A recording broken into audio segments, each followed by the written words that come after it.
Unfortunately, it seems that way. Yeah, I'll be honest with you, on a complete and utter daze and disbelief that this hierarchy of Tottenham, even though what they've put us for over this 20 years, to sanction our, in many young viewers and listeners growing up that, watch Tottenham, listen and watch Last Word On Spurs, to sanction a move for arguably Tottenham's greatest ever player in the modern era. I can't fathom that. I can't understand that. The guy has got, of course, a year left on his contract, but he's the poster boy of the football club.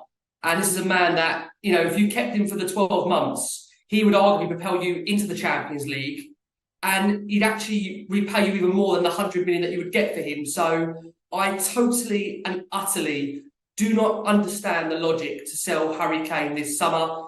Under this new manager, Ange Postecoglou, the guy will get even more goals, in my opinion, in a season than he's ever done before. He's a guaranteed 25 to 30 goal striker over the last consistent 7 to 8 seasons. And I am really struggling to rationally understand Tottenham's decision-making to do this right now, 48 hours before the season starts, without any form of replacement, because in my opinion, you can't replace Harry Kane. It's unfair on Ange Postecoglou. It's unfair on the supporters. And I think this goes a long way in terms of Spurs fans now really realising to some degree what the ambition is of the hierarchy and the board. We all acknowledge he's only got a year left. We all acknowledge he can leave the club, and Harry actually might not want to be here.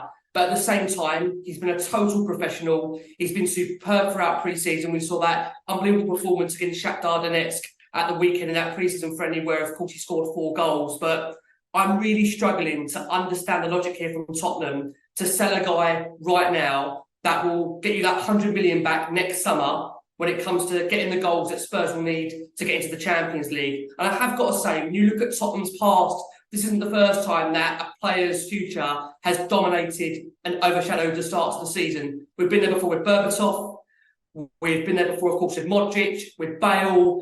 You look at Tottenham's history in this situation, it seems to always be Tottenham that have a player who is arguably, the leading forefront of the club, that ultimately the future is being surrounded by doubt going into the start of the season. And I have to just say, again, as I re-emphasise the point, it is unfair on the supporters, it is unfair on a new manager, that 48 hours before the start to a crucial Premier League season, he does not know whether or not the star striker is going to be here.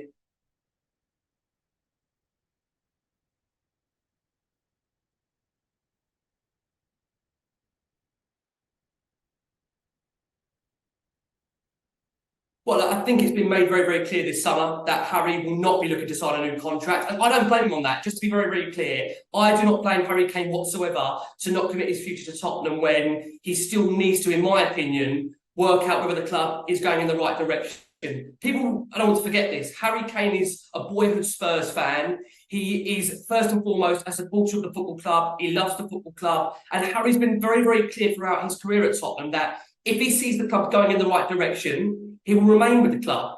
And we have to be brutally honest that in the last 4, 5, 6 years, whilst Harry at the football club has had the opportunity to win in finals with Tottenham, whether it be, of course, in the Champions League final, the FA Cup, the League Cup, and then on top of that as well, you look at Spurs' quest in a Premier League, you could argue Harry has not turned up in those crucial moments for Tottenham, but arguably I would say that Tottenham as a club have failed him. They failed him by, in my opinion, not building around him at crucial times, in crucial transfer windows, by not really pushing the boat out to get those 1 or 2 additional players, whether it be to make a top 4 finish or to go on and win a Premier League. So, look, my frustration isn't with Harry. My frustration is with the football club that 48 hours before the start of the Premier League season, we have actually accepted a bid. We've actually accepted a bid. And I still cannot get my head around it. I understand he's got a year left, but I will repeat this point. The 100 million is completely and utterly worthless, because Harry in 12 months' time will get you that money back in more if Tottenham achieve a Champions League finish. And let's be honest about it, Tottenham have got a better chance, an unbelievable better chance of that with Harry Kane at the football club than with him not being here. The move this will do to the Tottenham fans before the start of the season, I dread to think. It's a real, real shame, but I think it's a real eye-opener for many, many fans now. what the ambition is at the top of the football club. And I've got to say, they're making life very, very hard for themselves here. Very, very hard for themselves. I don't understand accepting the bid now. And yeah, I still can't get my head around it. The decision, of course, lies with Harry. He may choose to stay, but I don't want that to detract away from the fact that Tottenham Hotspur, the football club, actually accepted an offer, a bid to allow Harry Kane to leave. And that's the part I just can't get my head around.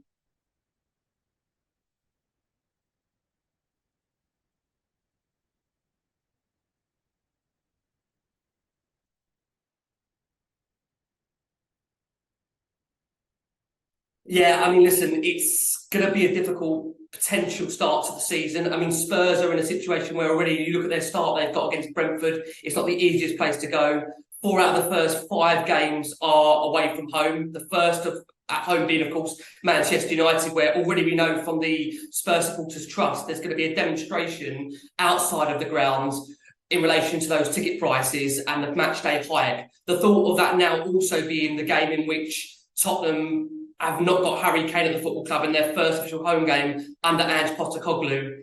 It's just unthinkable. And that is, again, I will repeat at this point, that's who I feel most sorry for. I feel sorry for the supporters who, look, we've had unwavering support for this football club. Believe me, to be a Tottenham fan isn't easy throughout the years. But at this moment in time, to see the poster boy leave the football club, arguably, a global superstar, it's very, very hard to understand and fathom it. And on top of it, Ange Postecoglou, who, can I just say, has been an absolutely superb communicator from the minute he's walked through the door. And to do this to him 48 hours before the start of the season, in my opinion, is totally and utterly unacceptable. The timing. Why was it not done at the start or the end of the start of the end of the season? Why are we in a situation where 48 hours before we are now getting this news? It's unfathomable, and quite frankly, in my mind, it's unbelievable. And I just can't understand or accept it at the moment.